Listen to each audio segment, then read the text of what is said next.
Salve Maria, o livro de sabedoria, mais um livro deuterocanônico, e vamos aprofundar um pouco sobre esse livro e responder também às acusações protestantes acerca dele.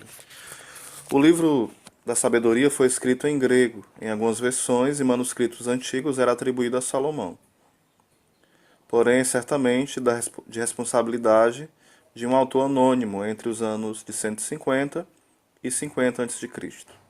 Contém duas partes gerais, os primeiros 9 capítulos, tratando da sabedoria sob seu aspecto mais especulativo, e os últimos 10 capítulos que tratam da sabedoria da perspectiva histórica. O seguinte é a linha de pensamento do autor na parte especulativa. Dirigindo-se aos reis, o escritor ensina que a impiedade, o castigo dos tribunais e a morte são alheios à sabedoria. Ele expõe e refuta os argumentos que os ímpios mostram em contrário, e de acordo com o livro, o estado de espírito dos ímpios é contrário ao destino imortal do homem. As suas vidas presentes são apenas, na aparência, melhores do que as dos justos, e seus fins são uma prova inquestionável da loucura de seus caminhos.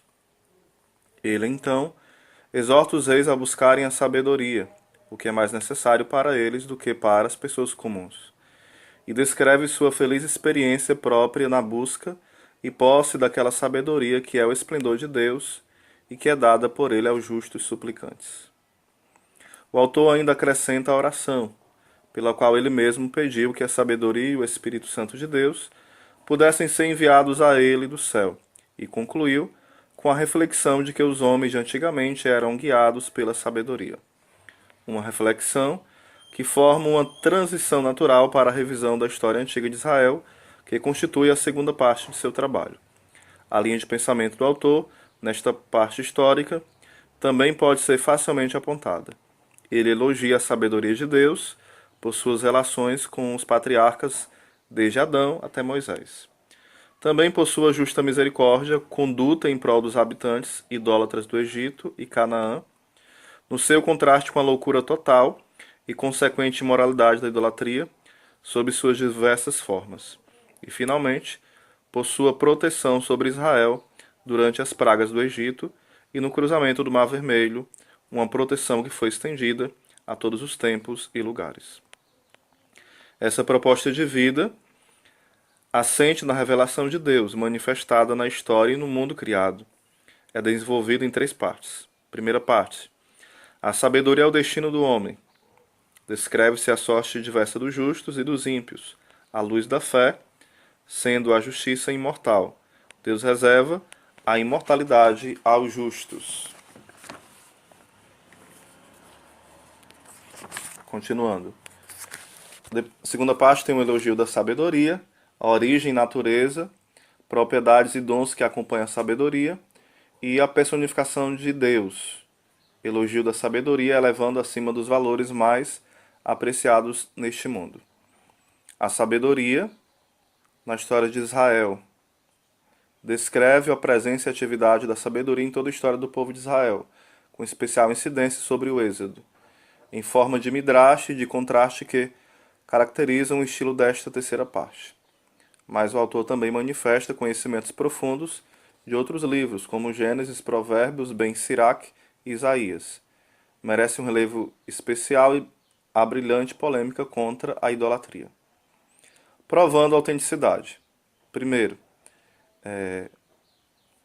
a sabedoria e Jesus. Né? O Jesus, como ele vai citando o livro de sabedoria de alguma forma, os paralelos que existem. Né? Por isso a sabedoria de Deus disse: mandarei para eles profetas e mensageiros, e eles matarão alguns e perseguirão outros. Lucas 11:49. Perceba, leitor, que estes são o mesmo discurso de Jesus. Só que no relato de Mateus, Jesus diz: eu lhes mandarei profetas. Mas no de Lucas, Jesus fala: a sabedoria de Deus disse. Fazendo o cruzamento dos versículos, vemos que Lucas identifica Jesus como a sabedoria divina. Portanto, para o evangelista, Jesus é a sabedoria de Deus. Ao Evangelho de João, isso se faz ainda mais forte quando o evangelista usa os elementos e características dadas no livro da sabedoria, a sabedoria para se referir a Cristo, comprovando assim a utilização dele pelos apóstolos e, consequentemente, a inspiração deste livro. Uma tabela comparativa foi feita para melhor demonstrar as referências. Existe um paralelo entre Sabedoria 9:9 e João 1, do 1 ao 3. Sabedoria 7:21 e João 1, versículo 3. Sabedoria 6:18 com João 14, versículo 15. Sabedoria 7:26 com João 8:12 e João 1:9.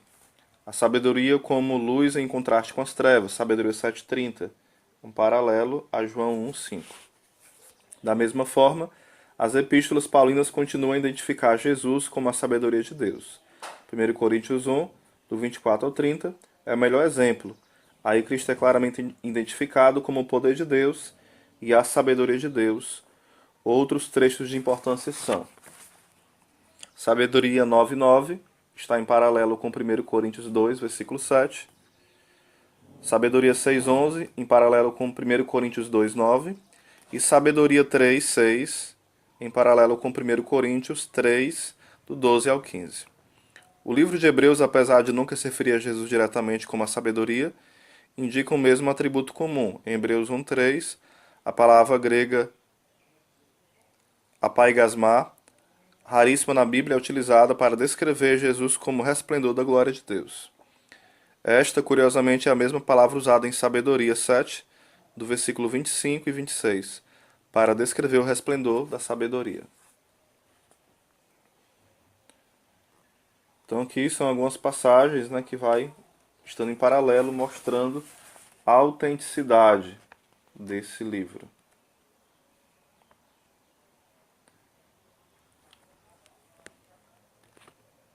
Aí na sabedoria, no livro de sabedoria vai ter uma passagem que vai ser como se fosse uma profecia, né? Como se fosse algo referente a Cristo, em Sabedoria 2, do 13 ao 20. Sabedoria 2, do 13 ao 20. E essa profecia, ela se refere diretamente aos ultrajes que o Sinédrio e os soldados romanos promoveram contra Jesus. Ou seja, é citada a Sabedoria 2, do 13 ao 20, e essa profecia se cumpre em Lucas 23, versículo 35, e o versículo 37 e 39. Então aqui é um pouquinho que a gente pode ir também em Marcos 14, versículo 61 a 65, em Marcos 15, do 15 ao 19, e em Marcos 15, do 30 ao 31. Então, todos esses acontecimentos não é previsto em nenhum outro livro, a não ser no livro de sabedoria. Então, que é um pouquinho do que a gente pode mostrar a autenticidade e a canonicidade do livro de sabedoria. Nenhum desses acontecimentos é previsto em nenhum outro lugar do Antigo Testamento, somente no livro da sabedoria. Poderia um livro de inspiração puramente humana acertar tão corretamente uma profecia? Solucionando o caso da morte de Judas pelo livro da sabedoria. Muitos ateus e outros inimigos da Bíblia, para atacar o livro santo, usam os diferentes relatos da morte de Judas, encontrados nos livros de Atos e Mateus, para dizer que a Bíblia entra em contradição. Evidentemente, esse é um problema para o cânon humano, seguido por protestantes, porém não para o verdadeiro cânon bíblico cristão. O Evangelho de Mateus cita Judas morrendo enforcado. Porém, no livro dos Atos dos Apóstolos, mesmo Judas é descrito morrendo por se jogar de um precipício. As tentativas protestantes de explicar o caso chegam a ser fantasiosas e não resolvem. Mas a explicação católica não. E esta é decisiva. Estas duas versões da morte de Judas são justamente as mortes que estão relatadas no Antigo Testamento. Uma delas no livro de Sabedoria e outra no livro de 2 Samuel.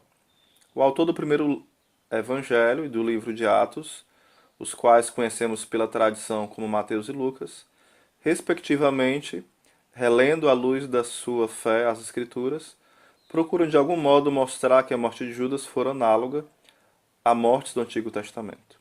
O homem desesperado, E Judas, atirando para o templo as moedas de prata, retirou-se e foi-se enforcar. Mateus 27, versículo 5.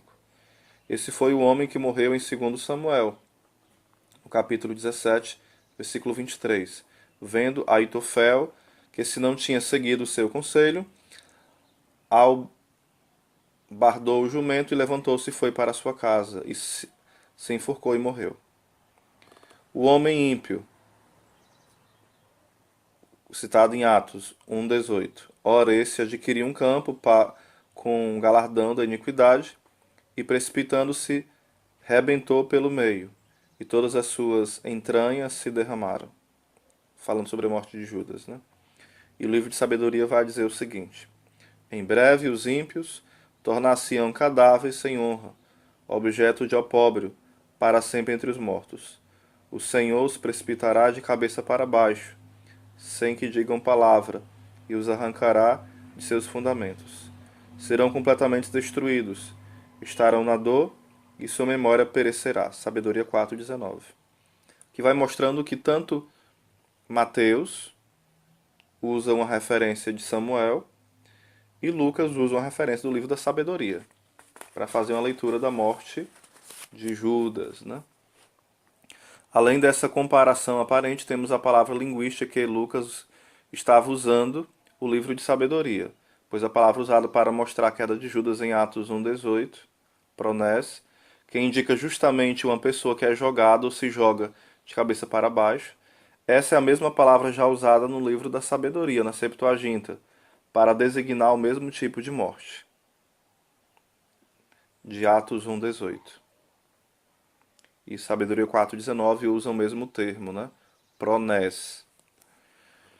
Diferencia-se somente a declinação da mesma palavra por causa da posição e função dela na frase. E a palavra que é usada na Bíblia é usada unicamente por Lucas em Atos e pelo autor da sabedoria. Logo, de onde teria Lucas retirado esse relato tão idêntico? Evidentemente, a explicação da morte de Judas é um problema para os protestantes, mas para o católico, que possui todos os livros inspirados e completos, essa morte aparentemente contraditória torna-se um belo exemplo de como Deus age para com os inimigos dos seus filhos. Isso aqui é um pouquinho provando a autenticidade do livro de sabedoria.